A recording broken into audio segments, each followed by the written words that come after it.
Hey guys, how y'all doing? Shay Cormac, hunter, traitor to the colonial brotherhood of assassins. One of the most fierce assassins of all time, he turned his back to the brotherhood and joined the Templar Order. There is not much known what happened to Shay Cormac after the events of Assassin's Creed Rogue, but we do know he did get children, descendants if you want to use that word. And in today's video we will talk about Cormac, his grandson. In this video will be a short explanation what Cormac did in the New York dress riots. This video will contain spoilers from the Assassin's Creed novel The Last Descendants Part 1. Damn, I sure love those novelizations. But hey, if I was going to tell in one video everything what happened in the book, then I won't have anything to talk anymore about it. With the spoiler warning out there, let's start the video.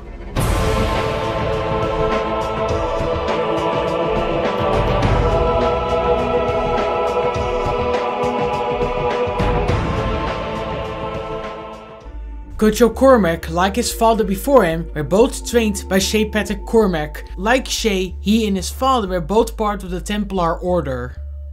In the 19th century, Cormac stayed in New York. He took his orders from the Grand Templar Master, Meneer Tweed. And Meneer Tweed were both planning on making the New York dress riots happen. And when the riots are over, they could rebuild the city in the Templar vision. And also turn the tide of the American Civil War. Was also a barman, so he could be the Templar agent contacting the gangs of New York, who wanted to take a part in the riots. Everything seemed to go really well according to plan, but then a few hours before the riots happened, one of Meneer Tweed's servants entered the bar and wanted to give a letter. After asking who wrote the letter to him, accepted the letter and started reading it in his mind. I give you a short summary what the letter said to him. An assassin by the name Varius has infiltrated New York. Varius wants to go to the Aztec Club this night because he seeks something there, and it has to be a tremendous reward for the assassins to take such a risk. must find the assassin and stop him. Whatever the assassin has with him, must take it from him, bring it to the Grand Master in the morning at the location that is written down in the letter. Because of a few hours, hell will break out and people were already getting their weapons ready. He told the lady of the bar, you know, the owner of the bar who he works for, that his boss needed him. She was okay with it and sent him away so he could do what he needed to do. Went to the cellar of the saloon and equipped himself with all kinds of weapons. The air rifle from Assassin's Creed Rogue, which, yes, it is from Shay Cormac. And Shay himself gave it to Cormac. He also equipped himself with some knives, a pistol, grenades, some darts, a bit of armor, nothing really special, he was just armed to the teeth. Am I forgetting something? Oh yeah, the knuckle duster. A few moments later. Yes, I think that was it. So basically, he was armed to the teeth. And when the servant saw him wearing all those weapons, he was a bit shocked. We can all relate to the servant here. Because suddenly, the guy wears all kinds of murder weapons. But ignored that, walked the servant outside and ordered Skinny Joe. Think about a lackey or someone who takes orders. He ordered him to take the servant home. After that, went on his mission to track down the assassin. He made his way to the Aztec Club, confronted the assassin and defeated him. Looked at the defeated assassin still breathing, lying on the ground. My grandfather would have killed you, the hunter said. I thought I will too, until just now. I'm Cormac, I think I do rather you live with the shame. With that said, he took the piece of Eden and left. watched the city burn from the top of a church. He had brought the stolen relic here to wait until sunset, so he could give it to the Grand Master. had also planned to further invest himself in the day's excitement, but because he had a piece of Eden, he did not dare to lose it. Was aware of the people dying around him, but it did not matter. A few lives lost, a few buildings burned down. It was all necessary work that had to be done. It was nothing compared to the peace and prosperity of the nation. A quick note here, by the way, actually assumes it's a piece of Eden because Varius the assassin was after it. I just don't want to say relic throughout the whole video. You understand me?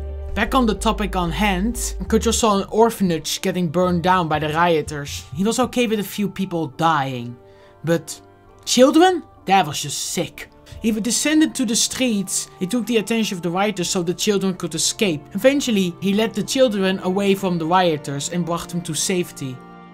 After that was done, he went to the meeting place of the Grand Master. But Kutcho was wondering now, was it a mistake to let the assassin live? The decision to let the assassin live was strategic, but undoubtedly arrogant. Kutcho wanted the Brotherhood to know there was a hunter in New York, a Cormac, but now with a piece of Eden in his hand, he was not so sure it was a good idea. When he entered the house, he heard unfamiliar voices. To Kutcho, they did not sound like rioters. The only people that should be here should be the servants. But then, the assassin appeared. Kutcho did not know where the Grandmaster was, but the house has been compromised, and his first priority was to take the piece of Eden to safety. The assassin followed Kutcho outside, and they fought. Kutcho used the piece of Eden on the assassin and he won the fight. Unfortunately though, for Kutcho Cormac, Elissa, one of the servants of the house, got her hands on the rifle that Kutcho lost during the fight. She paralyzed Kutcho and put a piece of Eden against his throat. She threatened him with a piece of Eden and she knew he was responsible for all the things that are going on in New York as of right now. The riots, the fire, the murders. Kutcho and Meneer Tweet were easily to blame for all of this. Nevertheless, she spared him and promised him she will come back for him and Meneer Tweet. This is how Kutcho's story ends in the novel, but because that will be a bit unsatisfying end for this video, I will tell a bit more about Kutcho Cormac, what happened to the piece of Eden, and Kutcho's descendants. Before Elissa joined the Assassins after the horrific riots in New York, which was caused by the Templars, remember, she delivered a piece of Eden to a general. Second, Kutcho Cormac was fully devoted to the Templar cause.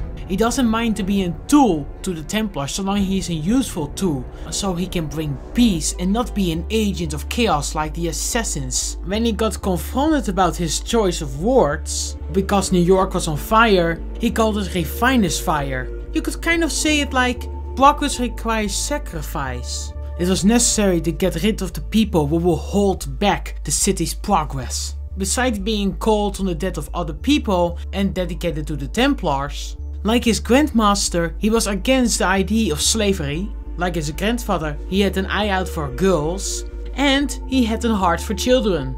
And another reason why he helped those children is because New York should be remembered as an uprising and be talked about as an uprising. And it will fail if people will remember it and talk about it as an evil, barbarous thing. Kutcho did get descendants. Well, we don't know his children's names, but we do know about his modern day descendants. One young boy going with the name Javier is using the animus to find the piece of Eden. He also said his mother had Irish in her, which basically confirms she is also a descendant of Kutcho Cormac like her son. So basically saying here, his mother's side is related to Kutcho Cormac. Javier also got into contact with the Assassins, but I saved that for another video. I tried to make this video as short as possible. This could have easily been 15 minutes longer. And then we are probably only talking about New York. So yeah, this was a short video on Kutcho Cormac. But okay, all I want to say right now is I hope you have a fun day or night wherever you are and enjoy the video.